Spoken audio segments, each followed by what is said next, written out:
आखिरकार सपना के ससुराल वाले पीछे हट गए। सुन के बहुत अजब लगा। पहली बार लाइफ में ऐसा देखने को मिला कि भाई कोई माँ बाप नहीं चाहता है कि मेरे बच्चे को इंसाफ मिले। सपना ने जब अपने हस्बैंड के केस को ओपन करवाने की ये बात रखी तो उसके मामा ससुर, मौसा ससुर, जो भी उसके रिलेटिव हैं, उन्होंने प्रार्थना पत्र क्यों दिया और क्यों ये चीज़ें रखे कि मुझे इन सब चीज़ों से दूर रखो, तुम्हारी लड़ाई तुम्हारे सास ससुर के साथ। जो लोग भी सपना को गलत कहता है, मुझे लगता है कि एक बार उनको सोचना चाहिए कि अगर सपना गलत होती तो शायद सपना पीछे हटती। सपना कभी नहीं चाहती कि ये केस खुले, लेकिन उसके बावजूद भी लोग सपना को टारगेट करते हैं। क्यों? क्योंकि वो अकेली औरत है, उसका हस्बैंड नहीं है। जो लोग ये कहते हैं कि सपना अपनी सास ससुर के साथ नहीं रहना चाहती थी, वो गारमेंट का शॉप खोलना चाहती थी, एक ब्रांड शोरूम खोलना चाहती थी, अगर ऐसा रहता तो सपना के पड़ोसी जो वीडियो सुनाए हैं कि सपना जाने के बाद, यहाँ से ससुराल से निकलने के बाद मुझे कॉल की थी और बोली कि पापा जी ने मुझे एक बार भी नहीं रोका, अगर एक बार भी रोकते तो शायद मैं रुक जाती। दोस्तों नमस्कार, कैसे हैं आप लोग? उम्मीद कर रही हूँ आप लोग बहुत अच्छे होंगे, स्वस्थ होंगे, मस्त होंगे और अपने काम में व्यस्त होंगे। मैं प्रिया शर्मा और मैं अपने इस ब्लॉग में आप लोग का स्वागत कर रही हूँ। दोस्तों आज मैं बात करने आई हूँ सपना राजवीर जी की।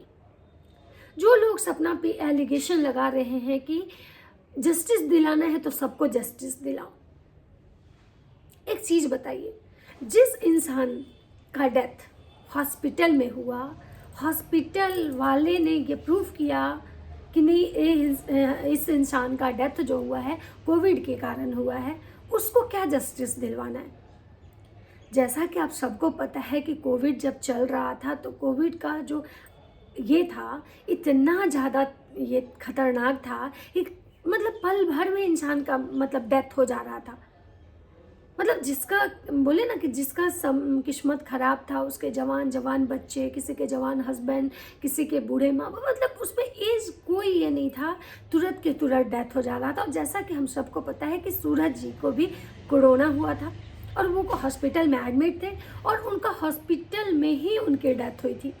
तो जो लोग ये चीज़ें कह रहे हैं कि सपना को मतलब न्याय दिलवाना चाहती है तो सबको न्याय दिलवाए, तो सबको न्याय दिलवाने का क्या मतलब? जो इंसान हॉस्पिटल में मरा, हॉस्पिटल वाले डेथ सर्टिफिकेट बना के दिए तो उसमें तो प्रूफ हो चुका ना कि उस इंसान का डेथ कोविड से हुआ, तो उसमें सपना क्या जस्टिस करेगी, क्या न्याय दिलवाएगी उनको? न्याय किसके लिए होता है?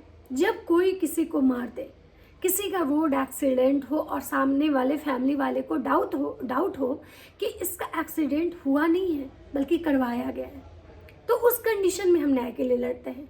कोई किसी का ज़मीन हड़प ले, प्रॉपर्टी हड़प ले, किसी को टॉर्चर करे, किसी को दहेज के लिए, किसी को मतलब शोषण करे, फिजिकल हरासमेंट करे, तो उस चीज़ के लिए न्याय होता है।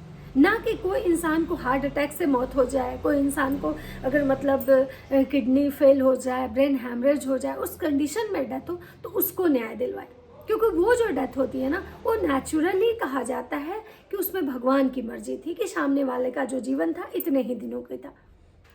तो ये तो वो वाली चीज़ हुई ना कि या तो आप अपने बातों को ज़बरदस्ती रख रहे हो, या तो आप मतलब इस कंट्रोवर्सी में मतलब क्या बोले फ़ायदा उठा रहे हो, या तो आप किसी को एकदम ज़बरदस्ती का गलत साबित कर रहे हो, या तो आप अपना पर्सनल खुन्नस निकाल रहे हो।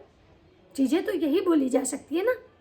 तो मुझे लगता है कि सपना के साथ कहीं ना कहीं कुछ ऐसा ही हो रहा है, क्योंकि अगर ऐसा नहीं हो रहा होता तो एक बात बताइए, सपना जो कि मतलब अगर उसको नहीं मतलब इस केस से मतलब होता, उसको नहीं अगर अपने हस्बैंड के एक्सीडेंट का राज जानना होता तो शायद सपना 2 साल के बाद इस चीज़ को तो नहीं कुड़ेदती। क्योंकि एक औरत के लिए बहुत आसान नहीं होता है अपने जख्म को रेदना। दूसरा चीज़, लोग कह रहे हैं कि 2 सालों तक क्यों इंतज़ार की, इतने दिनों से चुप क्यों बैठी थी? इंसान के साथ जब भी कोई घटना होता है ना, तो इंसान कुछ दिनों तक खुद को संभालने में रह जाता है, मेंटली तौर पे, फिजिकली तौर पे, फाइनेंशियली तौर पे, सोशली तौर पे। क्योंकि पहले आपको समझ में नहीं आता है कि ये जो मेरी लड़ाई है मैं कैसे लड़ूं। आप चारों तरफ देखेंगे ना तो आपको कोई ऐसा नहीं दिखेगा परेशानी के दिनों में कि जो आपके साथ खड़ा हो। सब लोग कह रहे हैं कि सपना के मायके वाले क्यों नहीं मतलब ये कि अच्छा एक बात बताइए, ये किसी लड़की का जब शादी हो जाता है तो शादी के बाद उसके ससुराल वाले की सारी जिम्मेवारियां बनती हैं कि उससे रिलेटेड डिसीजन ले, ना कि मायके वालों का। तो जब सपना की शादी हो चुकी थी, सपना अपने ससुराल में थी और ये जो उसका हस्बैंड था जो मर गया, इस दुनिया में नहीं है, ये कहीं ना कहीं उनके माँ बाप की ज़्यादा जिम्मेवारी थी कि सपना के भाइयों की ज़्यादा जिम्मेवारी थी। अगर राजवीर जी के डेथ होने से सबसे ज़्यादा नुकसान हुआ तो किसका हुआ? सपना का हुआ, सपना के सास ससुर का हुआ, उसके दोनों बच्चों का हुआ, सपना के मायके वाले का हुआ। लेकिन बाद में पहले तो राजवीर के माँ बाप का हुआ कि उनका जवान बेटा चला गया। तो इस बारे में जानने का पहला अधिकार किसका है? सपना का, सपना के ससुराल वाले का। तो ये कोई कहता है कि 2 सालों से कहाँ थी, इतने दिनों से चुप क्यों थी? भाई उस समय इंसान का मेंटल हेल्थ इतना अच्छा नहीं होता है कि वो इंसान मतलब कुछ इस टाइप का स्टैंड ले। दूसरा चीज़, एक बात और मुझे ये कहना है, जो पड़ोसी आके सपना जब भी वीडियो बनाती है तो वो ये कहती है कि मुझे परेशान करेंगे, मुझे ये लोग मार देगा, मेरे बहुत दुश्मन हैं, ये हैं वो हैं, तो मैं खुद को ख़त्म कर लूँगी, अपने बच्चों को। लेकिन जब पड़ोसी आते हैं तो वो ऐसे धमकी देते हैं जैसे लगता है वो पड़ोसी क्या बोले, अभी भी बहुत दुश्मन है, अभी भी बच्चों का दुश्मन हो सकता है। तो मतलब आप डरा रहे हो, आप सोशल मीडिया पे आके किसी को डरा रहे हो। आप ये कहना चाह रहे हो कि सपना ये सुनो और तुम डर जाओ और तुम इस चीज़ से बैकआउट कर लो। दूसरा चीज़, जब सपना अपने हस्बैंड का केस फाइल करवाने के लिए इतना एड़ी चोटी का जोड़ लगा रही है तो फिर उसके पैर उसके ससुराल वाले क्यों खींच रहे हैं? अंकल जी बीमार हैं, ठीक है, अंकल जी को डायबिटीज़ है, शुगर है, सब कुछ है, मानते हैं अंकल जी बुजुर्ग हैं। मैंने उससे ज़्यादा उम्र के बुजुर्ग बाप को अपने बच्चों के लिए न्यायालय में गुहार लगाते देखा है। उससे ज़्यादा बूढ़े माँ बाप जो कि सक्षम भी नहीं है, पढ़े लिखे भी नहीं हैं, लेकिन वो भी कोर्ट और न्यायालय का चक्कर लगाते हैं जब उनके बच्चों के साथ बुरा होता है। और अंकल जी तो पढ़े लिखे टीचर हैं, पेंशन उठा रहे, और उतने भी बुजुर्ग नहीं हैं जितना उनको बुजुर्ग की उपाधि सोशल मीडिया पे दी जा रही, उतने भी अंकल जी बुजुर्ग नहीं हैं। और जहाँ तक डायबिटीज़ और शुगर की बात है, सॉरी डायबिटीज़ और बीपी की बात है, तो ये तो आजकल के ज़माने में आम बीमारी है। बहुत सारे यंगस्टर आपको दिखेंगे जिनको डायबिटीज़ और बीपी होता है, और उसके बाद वो वर्किंग भी होते हैं, काम भी करते हैं, लाइबिलिटी भी लेके चलते हैं, परिवार की, ऑफिस की, अपने जीवन की, अपने बच्चों की। तो ये कह देने से अंकल जी कि हम बीमार हैं, हम ये हैं वो हैं, तो इसका मतलब आप कहीं ना कहीं पल्ला झाड़ रहे। और आप इतने ही बीमार थे, आपको इतना ही जब परेशानी है, तो आप एक बात बताइए कि द रोड चैनल जब डिलीट हुआ उसके लिए आप 3 जगह पे कंप्लेन किए। सिर्फ एक ओनली यूट्यूब चैनल, जो कि वैसा चैनल मिलियन वाले भी मतलब डिलीट हो जा रहे हैं, या लोग रोज एक नया चैनल स्टार्ट करता है, भले कितना ग्रो होना नहीं होना अलग बात है, लेकिन स्टार्ट करता है। जब आप एक चैनल के लिए इतना फाइट कर सकते हैं तो आप अपने बेटे के लिए क्यों फाइट नहीं किए? क्यों आपको चैनल से ज़्यादा प्यार था अपने बेटा से बढ़ के?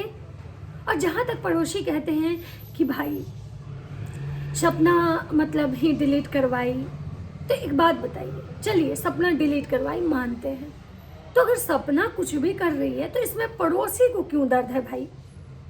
इसमें पड़ोसी का क्या जा रहा है? सपना का गया, सपना के ससुराल वाले, इसमें पड़ोसी इतना क्यों बोल रहे?